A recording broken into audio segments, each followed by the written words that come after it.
everyone, this is Miss Gromick. I am going to be teaching you guys how to wire wrap one of your stones that you made in my class.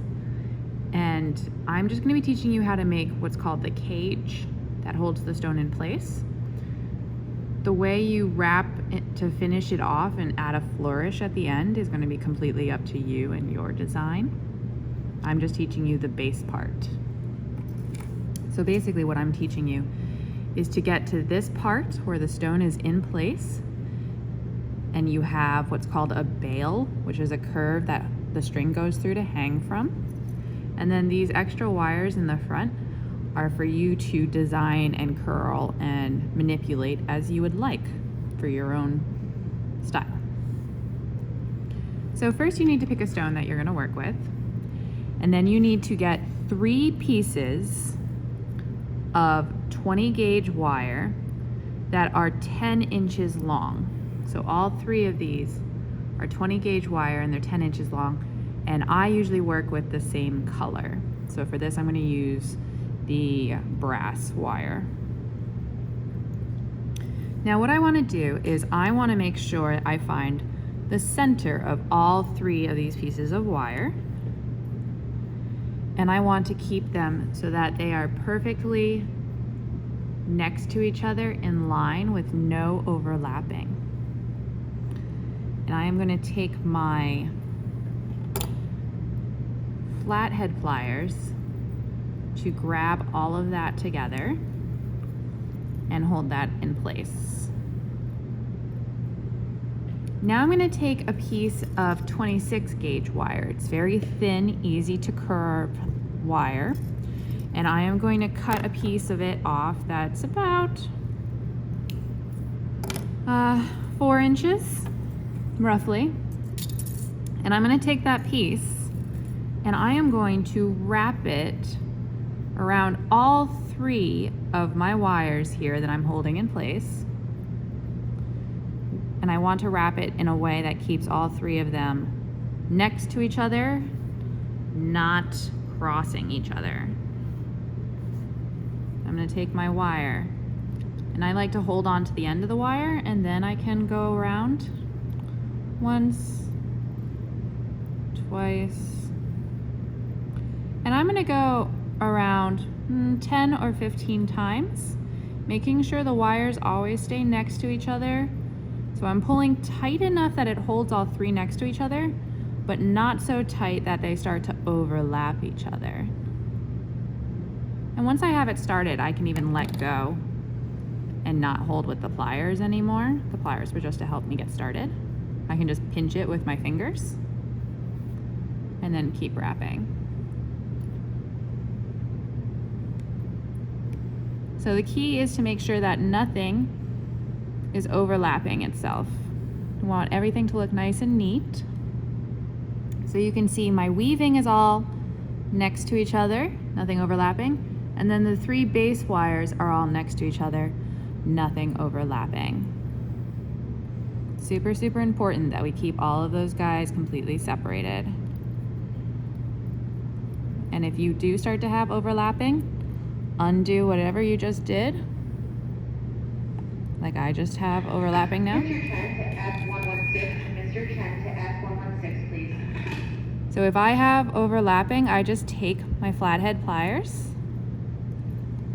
and I squish my wires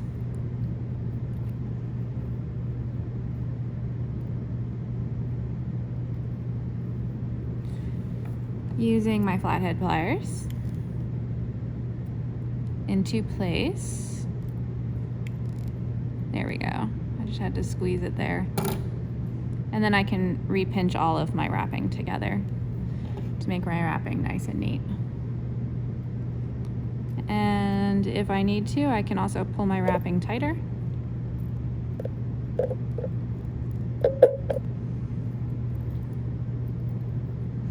But yeah, the most important thing is to keep it all from crossing.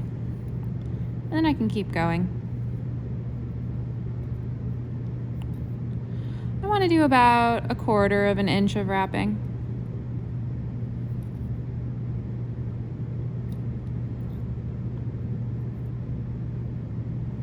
Pull it tight. Pull it tight. Smush it down.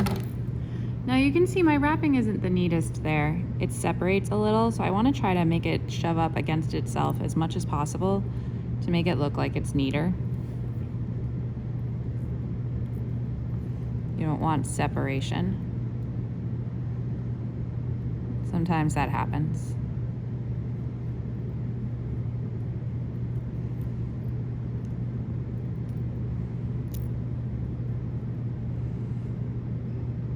Okay, and then I can cut off my extra.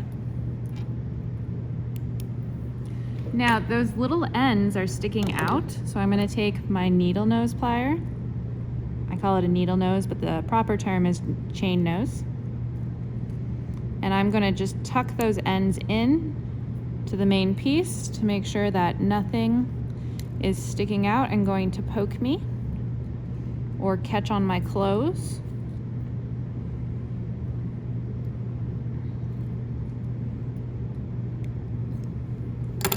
And there you go. I have all three still in a row for the base wire and my wrapping wire. Pardon the interruption. All students participating in the FHS focus group, please make your way to the library.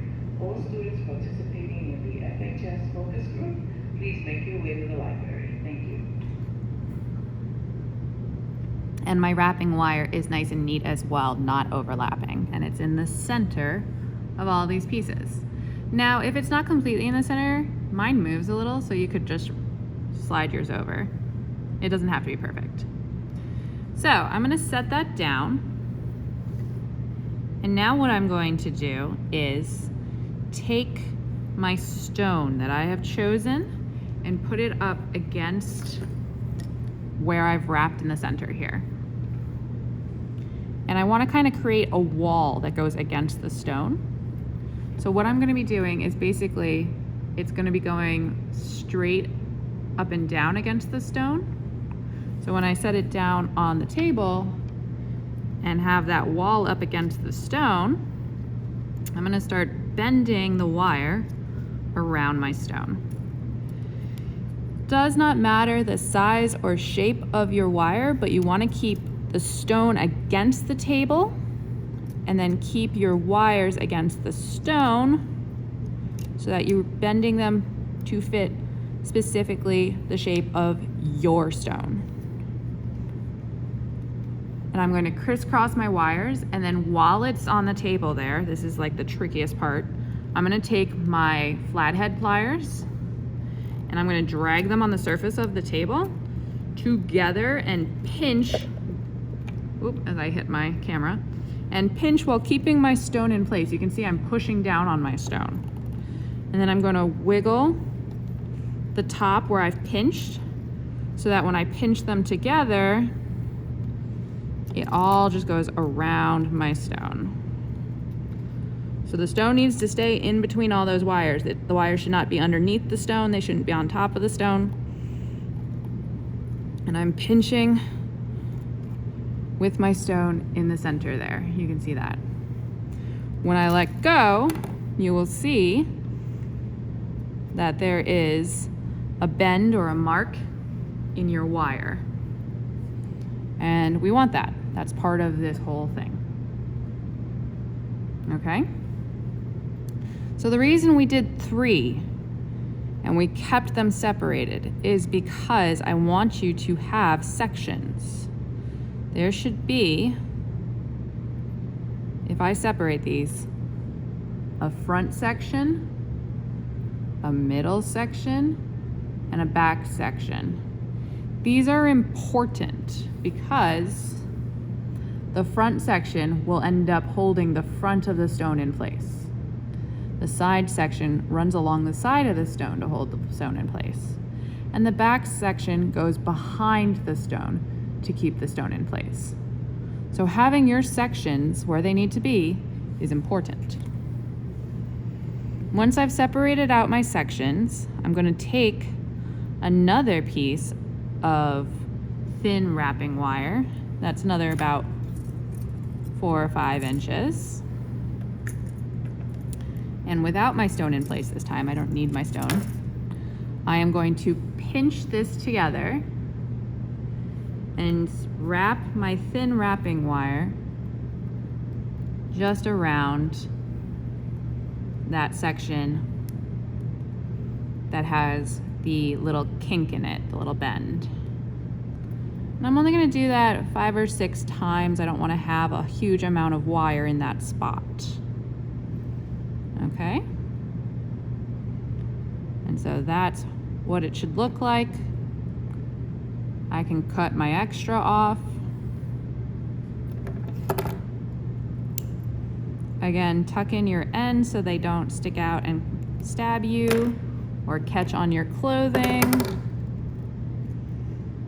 So smush them in.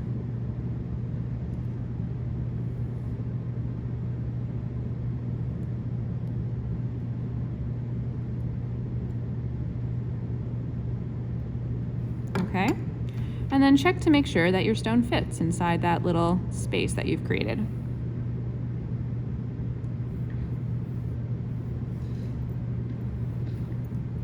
So the last step that I'm going to show you after all of this, actually there's 2 steps. I'm going to show you how to get your stone to stay in place, and then I'm going to show you how to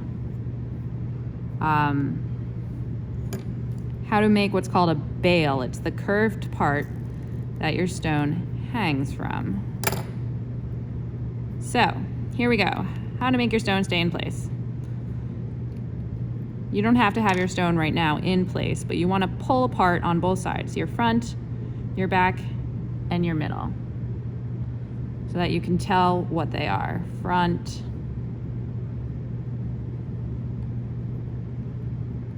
back, and middle. Okay? And if they crossed slightly, it's not a big deal anymore. And then I'm going to stick my stone in place.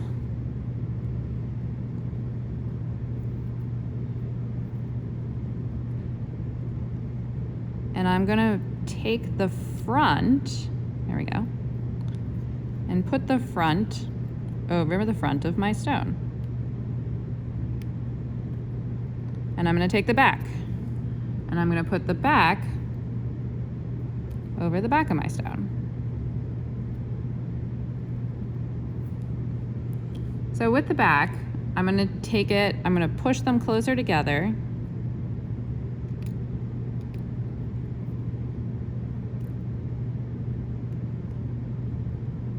And then I'm going to grab my needle nose or my chain nose pliers, and I'm going to squeeze, if I can get it, the 2 back pieces together.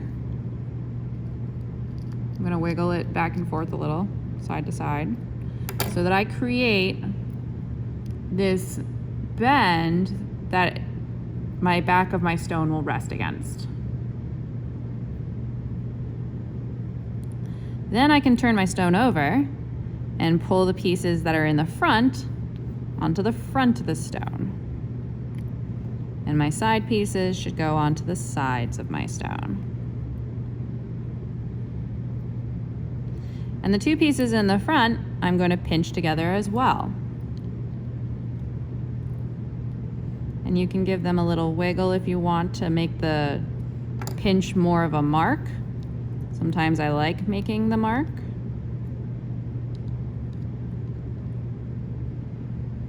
And making it look kind of like it's a diamond or any other kind of shape. Because I just think it sometimes adds a little flourish and makes it a little fun. Make sure everything's in the place it should be. So,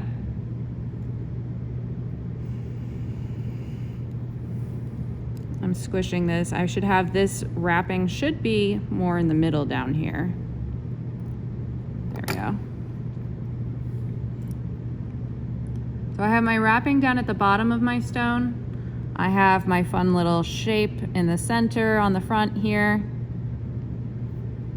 I have the wire that's on the side of the stone, and then I have the 2 in the back of the stone. And if I shake this, my stone should not go anywhere. And that's how you create the cage that holds your stone in place. Now, the final step before it's just decoration is taking the 2 back wires and sticking them straight out from the back of your piece. There we go. That's my back wires. So I'm taking those 2 and I'm sticking them out. Everything else is going to be for decoration. I don't need to worry about the 4 in the front. But these 2 are the most important. So these 2, I'm going to grab my round nose pliers and I'm going to take these 2 wires and grab them at the base of where they meet the wrapping here. And I'm going to take my 2 wires around the thickest part of my round nose pliers and I'm going to wrap them down.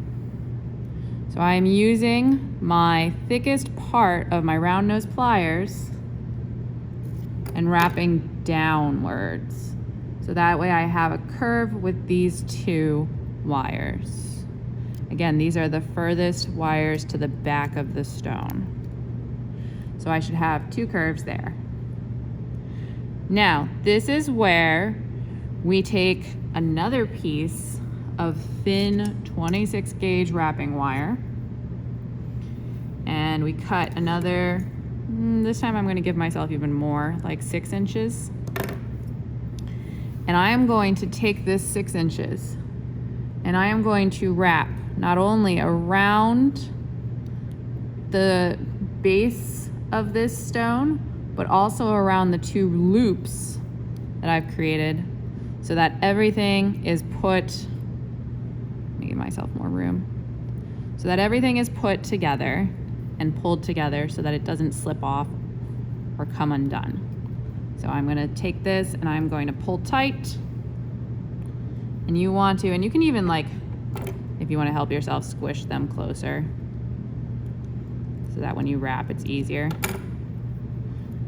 So let me take that piece off. So I squished them closer to the base, and then I'm going to take my wire, hold it against my stone, and I'm just going to start wrapping. And it should, on the front of it, look like it's blending right in with your old wrapping so that it looks like there's never been 2 separate sections. It should all just look like one section on the front, if you can see that. So it's going right underneath my old wrapping, and it's making sure that these 2 curved pieces stay in shape, in the same spot that they need to be in. And then once I've wrapped it enough that I think it's going to hold, so I probably did, what, 6 times? Pull it tight, make sure that your wrapping is nice and tight. I'm gonna pull both ends, tighten it up a little.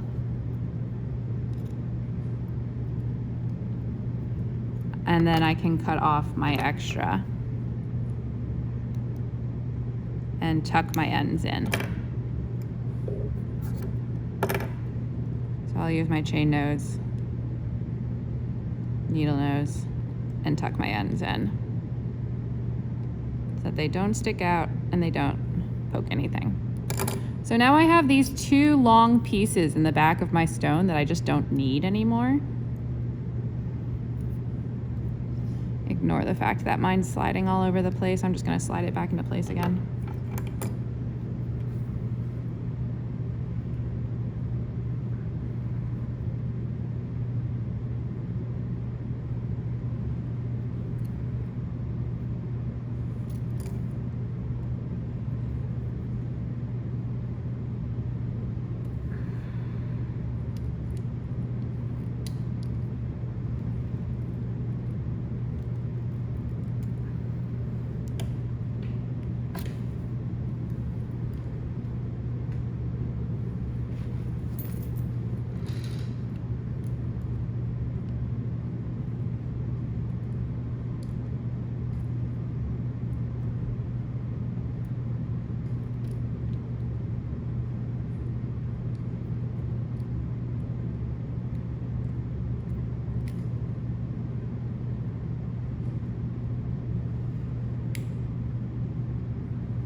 Thanks for your patience. I had to make sure that my wrapping stayed in the middle of my stone down on the bottom. So, back to what I was saying.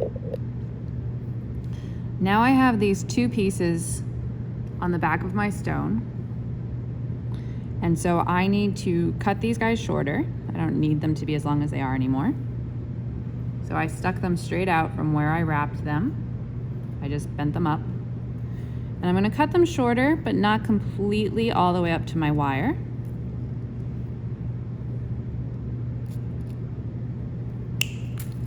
Okay, so I left a little bit of a tail there. And I'm gonna take my round nose pliers and grab that little tail and curl it upward into the wrapping, as you can see. So the reason I want to do that is because this curl keeps this wrapping from coming undone. So that's how I keep that there and nothing happens to it. Okay? And that's called a bail, and that's what your piece will hang from on a string for your necklace. Okay? Now, these four in the front, I will talk about in the next video. But this is where you should get to when I'm done and when you're done. Okay?